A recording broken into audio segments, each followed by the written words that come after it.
This episode is brought to you by SteelRoot, a national leader in helping companies meet cybersecurity compliance requirements and prepare for CMMC.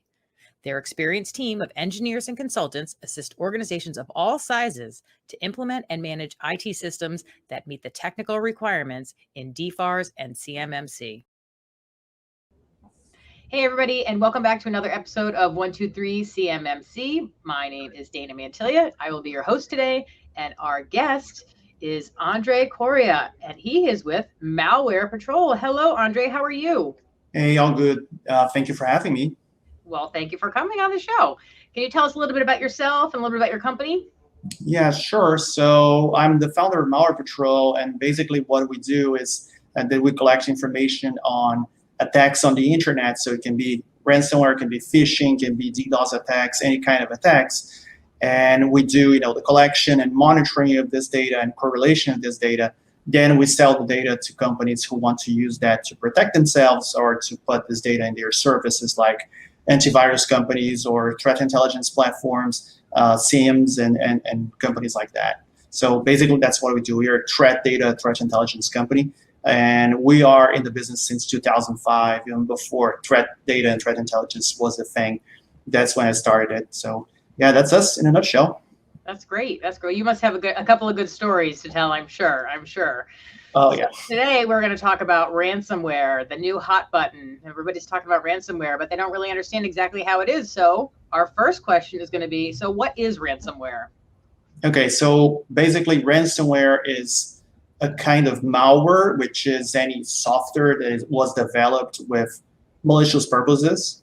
So ransomware specifically is put in computers to encrypt files, and encryption is a way to encode the files so nobody can open the files. So the files are all scrambled and encoded, and the owner of the ransomware, the person who created it, is the only one who has the key to open these files. So basically ransomware infects a computer, encrypts important files. It can be doc files, Excel files, it can be databases, it can be all sorts of files. And then once those files are encrypted, the owner of the ransomware will ask for a ransom payment to decrypt the files. So basically that's what ransomware is.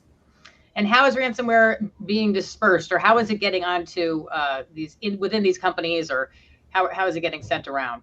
Well, there are many ways.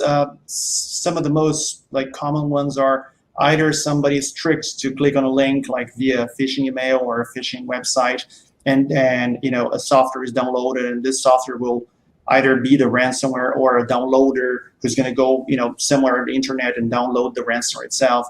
Or it can be just by the hacker exploiting some vulnerability on a server or a system for the company. Those are the most common ones. So it's either a technical vulnerability that is exploited, or just social engineering through some phishing or business email compromise, stuff like that. Mm-hmm. And this is why I tell everybody it's very important to do some training with your people, make sure they are aware of what they should and should not be clicking on. Definitely, yeah. So what should a company do if they wind up with a ransomware attack? Okay, so that's a very, very serious situation. And the first thing I would say is don't panic. The problem is there, the incident is there, so panicking will not help. Depending on the size of the company, you're going to have more or less resources to deal with that. And I'll try here to be as generic as possible because there are different audiences. But basically what you want to figure out is, well, where or which computers are infected by the ransomware. What usually happens is people figure out they're infected by ransomware because they go to their files and the files are not there. They were renamed with strange extensions in their computers or in the shared folders, right? And then they will figure out, hey, there's something wrong, and they call whatever person is in charge of IT, and they figure out they got infected by ransomware.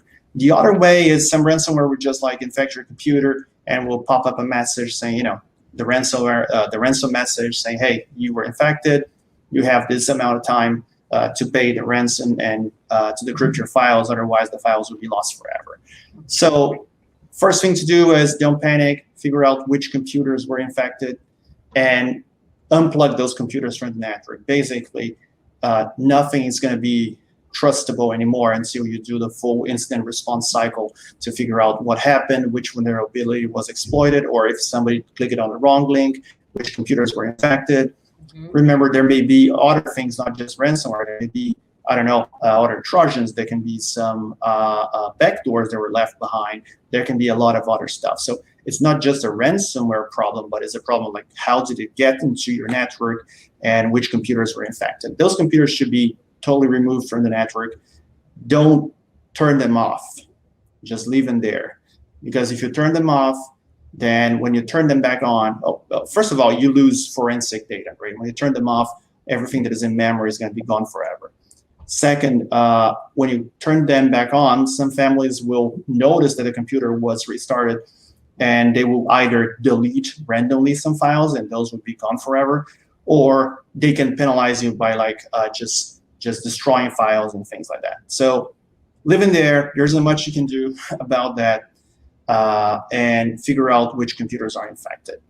The next step is, okay, I understand this is a very, very sensitive situation. I absolutely advocate for not paying ransom under pretty much any circumstances, but that may not be possible. You know, if you don't have backup of your files, like your database was encrypted and you rely on that for your business, I understand there's certain situations where you have to deal with that. If you were there, I'm very sorry, because now you're dealing with criminals, and even paying, there's no certainty, there's no guarantee that you're going to get your files back. Remember that you are paying a criminal, and that's one of the reasons I am absolutely against it. So you're giving money to cybercrime, which will just feed it to be bigger and bigger.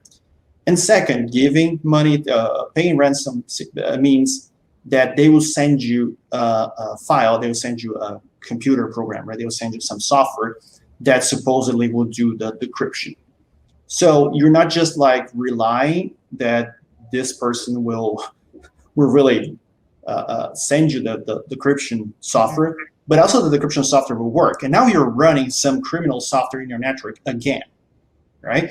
So do you really want to run more bad software in your network? Isn't that enough? Okay, so let's go here. You don't want to pay ransom. So let's suppose you don't want to pay ransom. You just isolate the computers. I would say make backups of the files that were encrypted. Maybe in a few days you change your mind or you need some of those files. You know, make backups of those. Keep them safe, the encrypted files. Then you can turn the computer off. Then you can do, you know, all the reinstallation and stuff like that.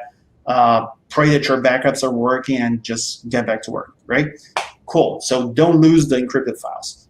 Everything goes well. You don't need that anymore. Some days later, just delete it and live your life. But if you're going down the road of like paying ransom because your backups are not good, or you have no backups, or you feel like, you know, some files are so important that you want them faster than backup will get them to you, don't communicate with the criminal through your own network. The person may or may not know which company you are with. So don't use your company's email address. Create an email address in ProtonMail or whatever, you know, Gmail or something like that, and then go, you know, and do the negotiation, right?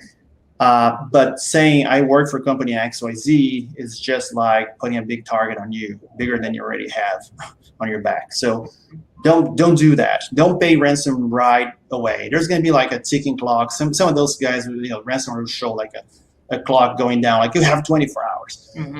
Well, they want you to pay. So in the end of the day, is a negotiation, right? It's to nobody's benefit to say, well, okay, 24 hours are gone, I'm going to pay. Sometimes they will say they will double, but we've seen there's a lot of negotiation that goes on, like, okay, I want X $1,000, and then you say, I'm a small company, I can give you half of that or whatever.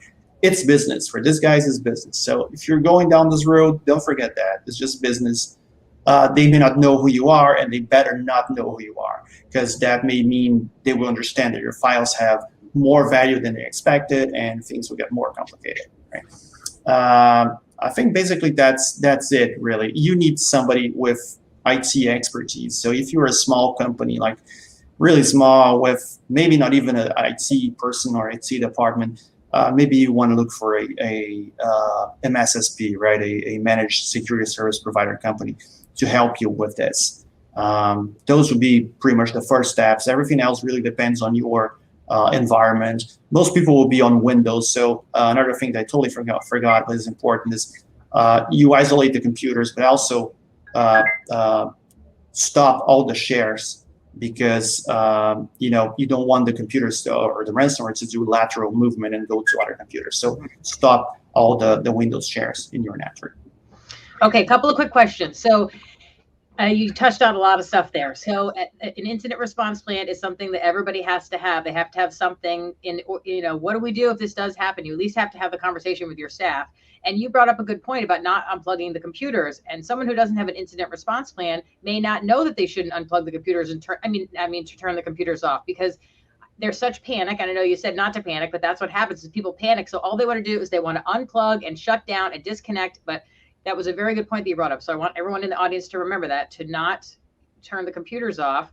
And then also you mentioned that the cyber criminal may not know which organization you're with. So can you explain to our audience a little bit about why they wouldn't know? Because I think when people receive these ransomware attacks, they think they're specifically targeted at them.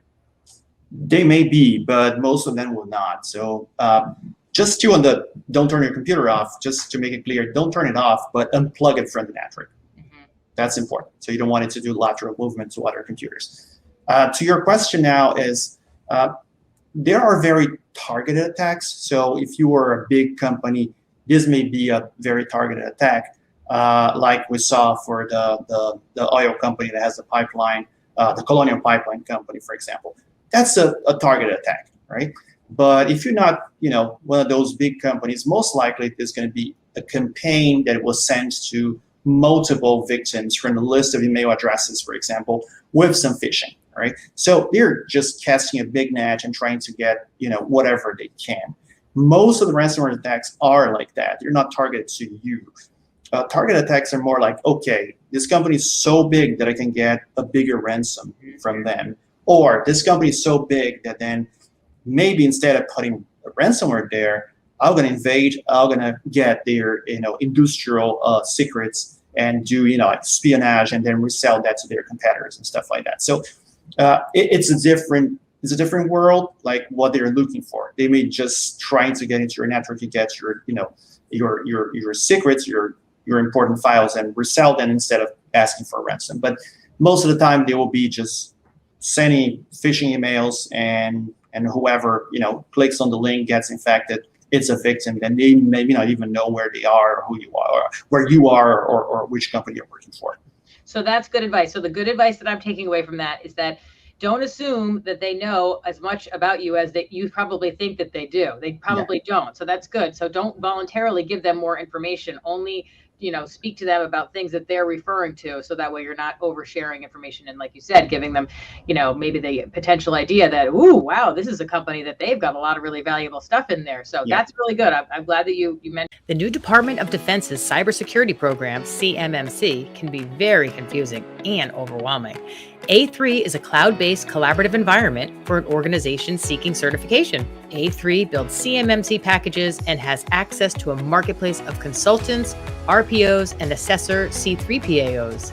A3 creates a roadmap for each cybersecurity requirement and helps break things down step by step. Please visit cyberdataintelligence.com/A3.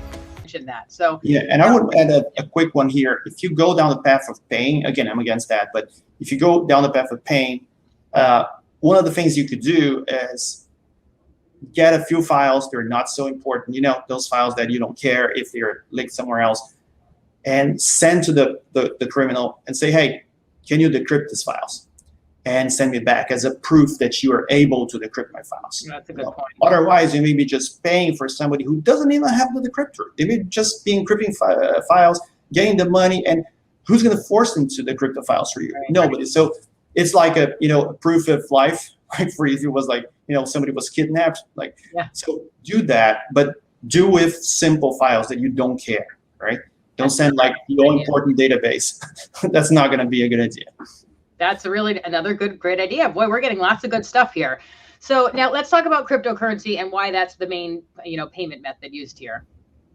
So the idea of cryptocurrency is because it's got this level of anonymity, right? So no cryptocurrency is 100% anonymous, but it's got a good level of anonymity. So it became kind of easier to move money around using cryptocurrencies instead of the other options, right? What the other options would be back in the day, maybe would be like gift cards or stuff like that, just smaller amounts of money. Now we're talking like ransom in the like tens or hundreds of thousands of thousands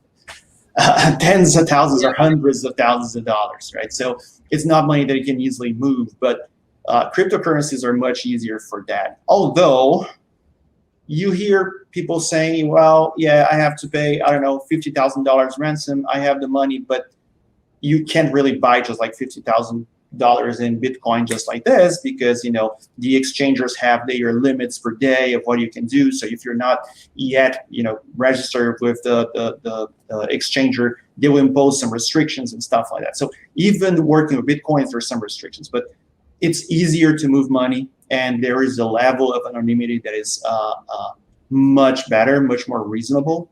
For example, if you receive like the ransom in one Bitcoin wallet, any transactions are registered in the ledger, right? So you can say, okay, then I can see that the money was from this account to that account to that account to that account, and finally someday the criminal will have to withdraw it, and we're going to catch him. Not exactly. There are things called, for example, mixers that you send the Bitcoins to these companies, and what they do is like they have a lot of Bitcoins and they give back to you in another address. I'm going to say different Bitcoins, so those are not traceable anymore. So there are ways to really hide their transactions, and there's like more and more services that are also accepting Bitcoins. For example, if you are the ransomware gang, you will need some infrastructure. You probably need a command and control server, right? These are things you can pay with Bitcoin these days, right? There are other things that are supplies that you may need for your illegal venture, because they are really companies these days. They're really like ransomware as a service is the term that we use. So there's also the advantage of using cryptocurrencies for anonymity when they're paying for the services they need to keep their infrastructure. There was a lot of discussion like 2 or 3 weeks ago, people saying, well, the blame is on cryptocurrency, and for the raise in the number of ransomware attacks. I am absolutely against that. Cryptocurrency is just a tool, and if it wasn't for Bitcoin, they were specifically looking at Bitcoin.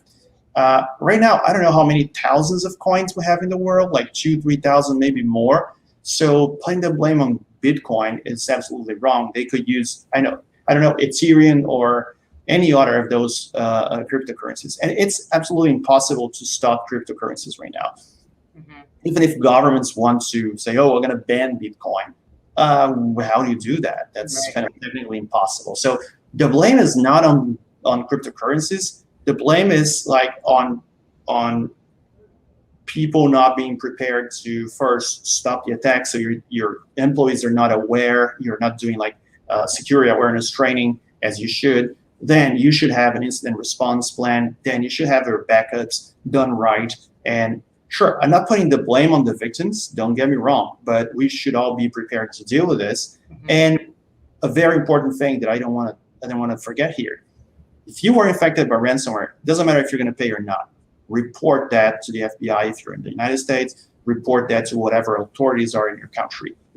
Don't stay there in the dark. Just like, okay, I was infected. I don't want anybody to know, because I know there's like reputation issues here, right? Nobody wants to say they were infected by ransomware. But the guys who are going to help us deal with this are, information security people like myself, but also law enforcement people. So if law enforcement doesn't have the right statistics, doesn't have forensic information you can give them, then we're not going to have like real world arrests and these people being stopped. So report your incidents, ransomware or not. There are other secure incidents as well, but report to the proper authority in your country. That's very important. That's a very good point, because I think a lot of people, you're right, they want to stick their head in the sand and pretend that it didn't happen, and if they pay the ransom, they could just go back on their merry way. But it's very important. You have to report it. So thank you for sharing that. So then the last bit, how do you recover from a ransomware attack? So now it's happened. How do you kind of get back on track? Yeah, I guess we kind of touched it in some of the points, but I think the first very important thing is to distinguish which computers were affected and which were not, if there are any that were not, so you can keep going with those that are not infected and at least part of your business is still running. The second important thing is, as I said, I would make backup copies of the files that were encrypted just in case you need them later, you change your mind or whatever. But anything that was infected, and if you don't know it was infected, it's like suspect, and you should just reformat and start from scratch. Like, you're not going to have your computer infected with ransomware and say, okay, I removed the ransomware, I'll move on using this computer. Don't do that, because there's going to be other stuff installed there. You never know if it's going to be a backup or something. So no, you have to reformat everything. You have to go to your backups and restore the backups. And I think you need also to learn with this, right? So what happened again? It was like some social engineering, or it was a vulnerability, because either way, you have to take measures that are not just like restoring your backups and getting your business back, but also avoiding this from happening again. So if it was social engineering, you have to really train your people, right? It's not like, oh my God, you clicked on that link and you did it wrong, and the company has big problems right now. That's not the thing. It's right. About education, not about pointing fingers. And the second part is like, if it's a vulnerability, you have to fix it, right? You have to apply the patches, or you have to talk to the manufacturer of the software or hardware or whatever it is, and have it fix it as soon as possible. Otherwise, you can get infected again, right? And I think those are really the first steps, because everything else, it really depends on the environment where people are, and there's so many possibilities. So anything else would be like in a case-by-case basis, right? All right. Well, lots of good stuff today. That's for sure. We got a lot of important information in this. Thank you so much for that. Is there anything else you want to throw out there, or anything else you want to say share with the audience before we go? No, I think that was very interesting. Actually, it made me, revisit some of these points. They're important for everybody, including for my own company. Like you come here and you talk about all this. Say, hey, yeah, are we doing the awareness training as you should, and are our backups all good as they should? It's very complicated. It's very intense when you know that you are infected. But again, panicking and going straight to the payment. I'm going to pay it. I want to pay the ransom. I want this to go away. It's not going to go away like that. So I know you're going to be losing money. I know you're going to be stressed, but try to follow the path of what makes sense, right? And not just like freak out and pay criminals. That's the worst thing you can do, in my opinion. And if you don't know what you're doing, look for a managed security service provider. There are many good people out there who are instant responders, who deal with this on a regular basis. And it's money well spent for you to have somebody to come and check what's going on, give you the right advice, and you're going to save a lot of time and money. So if you are not sure what you're doing, if you're not like a information security professional, get some professional help. It's gonna pay off for sure. Good stuff. Good advice. Thank you. All right. Well, thank you very much for your time and all of your lovely input. And everybody in the audience, thank you for watching. We hope to see you again on the next episode. So take care till then. Thank you very much. This episode is brought to you by SteelRoot, a national leader in helping companies meet cybersecurity compliance requirements and prepare for CMMC. Their experienced team of engineers and consultants assist organizations of all sizes to implement and manage IT systems that meet the technical requirements in DFARS and CMMC.